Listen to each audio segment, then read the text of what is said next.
કનૈયાલાલ કી જય। સદગુરુ ભગવાન કી જય।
થયું હતું.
એમના લગ્નમાં આવશે ને એ કૃષ્ણ જન્મનો આનંદ લઈ શકશે. આવશે લગ્નમાં તો તૈયાર થઈ જાઓ.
જે દશરથ રાજા છે,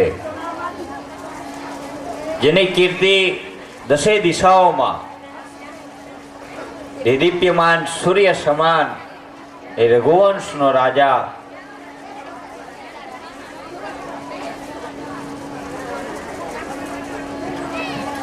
અયોધ્યા નગરી કેવી નગરી, ત્યાંની કેવી પ્રજા,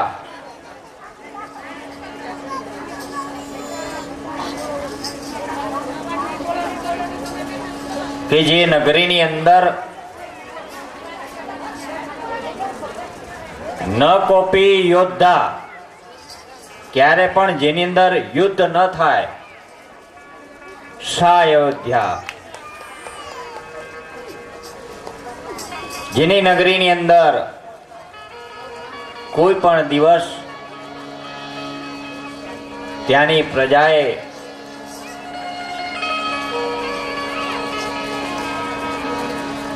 ઈચ્છાઓ રૂપી યુદ્ધ નથી જોયું. જે કલા વગરની શાંતિવાળી એવી નગરી,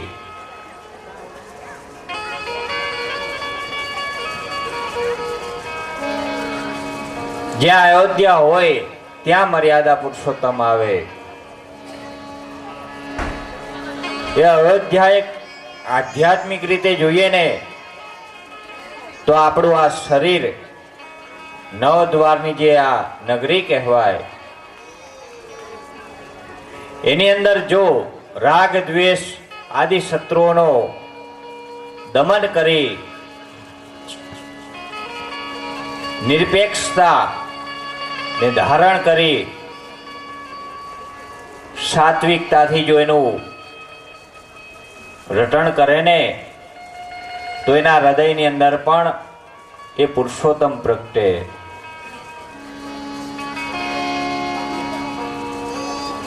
આ રાજા જેને પોતાની 10 ઇન્દ્રિયો રૂપી ઘોડાને કાબુમાં લીધા છે, જીતેન્દ્રિય છે, બુદ્ધિમતામ છે, સારંગ પાણી છે,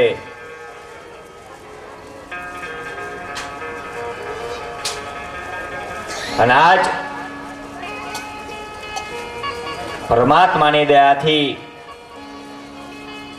રામ, લક્ષ્મણ, ભરત અને શત્રુઘ્ન મહારાજ નું પ્રાગટ્ય થયું.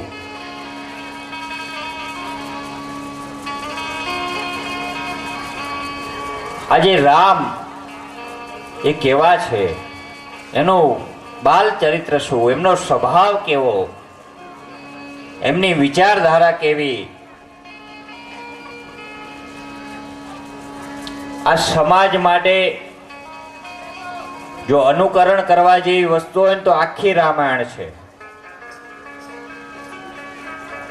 એના જેવો પુત્ર, એના જેવો ભાઈ, એના જેવો પતિ, દશરથ રાજા જેવો પિતા, વશિષ્ઠ જેવા ગુરુ અને હનુમાનજી જેવો સેવક, આ બધા જ પાત્રો જેનું અનુકરણ કરી શકાય.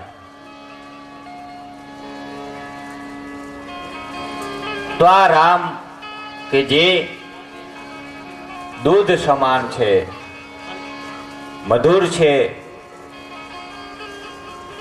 પણ એ દૂધની અંદર કોણ ભરી શકે,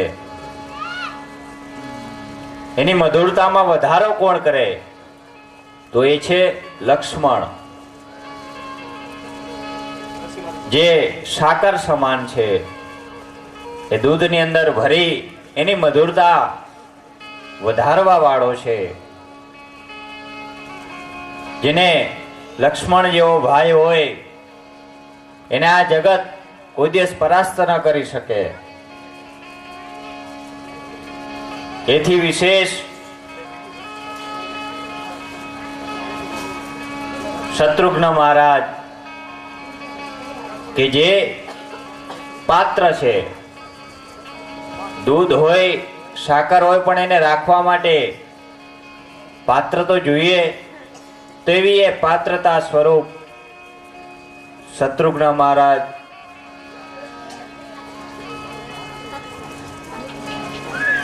અને ભરતજી એ કેસર છે. કેસર જો દૂધની અંદર ભળી જાય તો આવું દૂધ દરેક જીવાત્માઓના દુર્ગુણોને દૂર કરી અને સબળ આપે.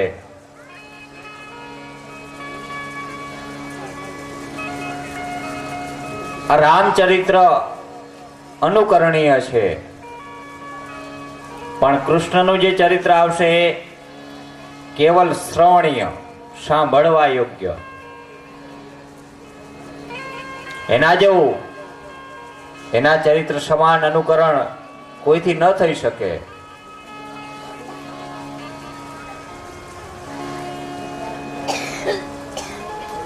તો આ રામ, લક્ષ્મણ, ભરત અને શત્રુઘ્ન સરળથી એમનું બાલ્યાવસ્થા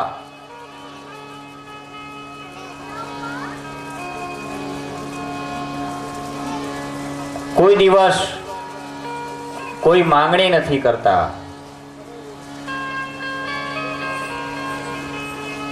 એથી વિશેષ કોઈ દિવસ કોઈને હેરાન પણ ન કરે. દરેક ભાઈઓની સાથે પ્રેમથી રમતો રમે અને એના નાના ભાઈઓ જીતેમાં આનંદિત થાય. કોઈ દિવસ વિરોધ ન કરે.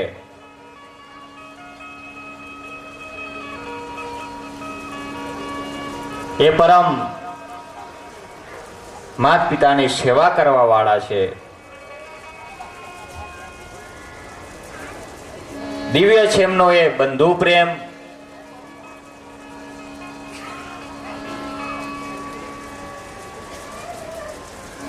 કે જેના ચરિત્રથી બધા જ આનંદિત થાય. એના સ્વરૂપને જોવાથી બધાને આંતરિક શાંતિ મળે. રામજીના પ્રાગટ્યથી સમસ્ત અયોધ્યા નગરીની અંદર અનેક ઋષિઓ આવી રહ્યા છે એના દર્શનાર્થે. બાળકો ખૂબ સુંદર છે અને આજ એ ઋષિઓને એ મર્યાદા પુરુષોત્તમ પોતાના સ્વરૂપની અંદર મોહિત કરે છે.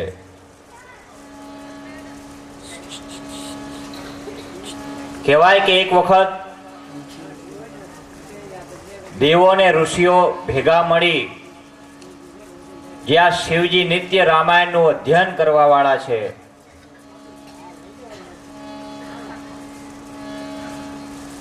કે જેના 1 કરોડ શ્લોકોનો એનો મહિમા છે.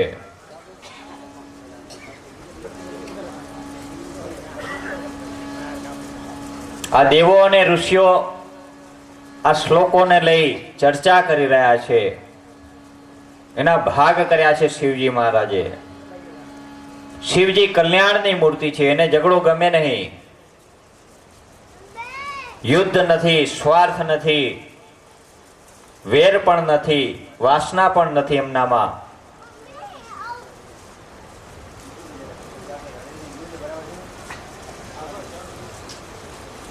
જેના મનની અંદર કેવલ રામ રહેલા છે. બધા જ શ્લોકોના વિભાજનના અંતે જે શબ્દ વધ્યો એ હતો રામ શબ્દ. અને એ રામ શબ્દ શિવજી મહારાજે પોતાની પાસે રાખ્યો છે. નિત્ય એની મસ્તીની અંદર, એના સ્મરણની અંદર, નિજ ધ્યાનની અંદર મસ્ત રહે. એકદમ નાનું, નાજુક અને ટચુકડું નામ એ રામ નામ. એનો શું મહિમા!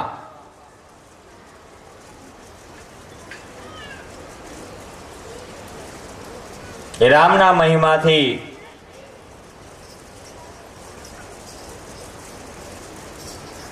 કે જડ વસ્તુઓ પણ એની અંદર ચેતન આવી જાય. આ રામચંદ્રની 12 લીલાઓ બહુ સરળ છે.